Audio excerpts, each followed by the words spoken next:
എല്ലാവർക്കും നമ്മളെ പുതിയ വീഡിയോയിലേക്ക് സ്വാഗതം. എല്ലാവർക്കും ഹാപ്പി സൺഡേ. ഇന്ന് എല്ലാവരും സുഖമായിട്ടിരിക്കുന്നു എന്ന് വിശ്വസിക്കുന്നു. നമ്മളെ വീഡിയോ എല്ലാവർക്കും ഇഷ്ടപ്പെടുന്നുണ്ടെങ്കിൽ ഒന്ന് സബ്സ്ക്രൈബ് ചെയ്ത് സപ്പോർട്ട് ചെയ്യണേ. പിന്നെ ഇന്ന് രാവിലെ തന്നെ ഞാൻ പുറത്തേക്കൊന്ന് ഇറങ്ങിയപ്പോൾ ഇതെന്തിൻ്റെ ഇലയാന്ന് മനസ്സിലായോ? ഇത് നമ്മളെ ഉരുളക്കിഴങ്ങിൻ്റെ ഇലയാണ് കേട്ടോ. ഉരുളക്കിഴങ്ങ് എന്തായാലും നട്ട് നോക്കിയിട്ടുണ്ട്. ഉണ്ടാകുകയാണെങ്കിൽ ഞാൻ തീർച്ചയായും നിങ്ങളെ കാണിച്ചു തരും. പിന്നെ ഇന്ന് വീട്ടിൽ മക്കളില്ലാത്തത് കൊണ്ട് തന്നെ സിമ്പിൾ ബ്രേക്ക്ഫാസ്റ്റാണ്. ഇന്ന് മുട്ട പുഴുങ്ങിയതും പഴം പുഴുങ്ങിയതും ഒക്കെ ആക്കാമെന്ന് വിചാരിച്ചു. അപ്പോൾ കുറേ ആയില്ലേ ഹോട്ടൽ ഭക്ഷണമൊക്കെ കഴിച്ച് വയറൊക്കെ കേടാണ്. അപ്പോൾ ജോലിക്ക് പോകുന്നവർക്ക് മനസ്സിലാവില്ലേ, രാവിലെ എഴുന്നേറ്റ് ഫുഡ് ഉണ്ടാക്കുക എന്ന് പറഞ്ഞാൽ ഭയങ്കര ടാസ്ക്കാണ്.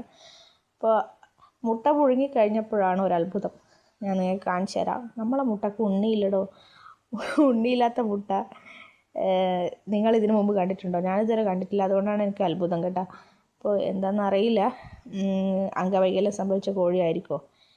എന്നിരുന്നാലും നമ്മൾ കഴിച്ചിട്ടുണ്ട്. എന്തെങ്കിലും സംഭവിക്കുമോ എന്തോ അറിയില്ല. എന്തെങ്കിലും സംഭവിച്ചിട്ടുണ്ടെങ്കിൽ അടുത്ത വീഡിയോയിൽ എന്നെ കാണില്ല കേട്ടോ. ഓക്കെ, അപ്പോൾ ഇന്നൊക്കെ ഇത്രയേ ഉള്ളൂ. അടുത്ത വീഡിയോ ആയിട്ട് നമുക്ക് വീണ്ടും കാണാം. Okay, bye friends.